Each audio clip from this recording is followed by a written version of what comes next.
បាត់ដំបងបណ្ដូលចិត្តអើយខ្ញុំសូមលាហើយលាទាំងអាឡ័យ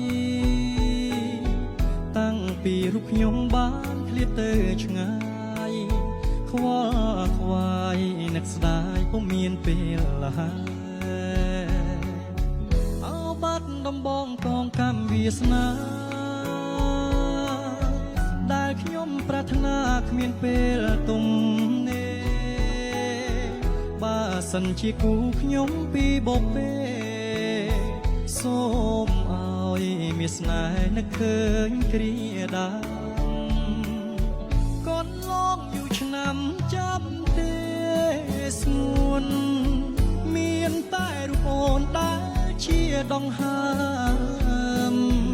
ចំពោះនួនអងចិត្តបងសងខឹមសង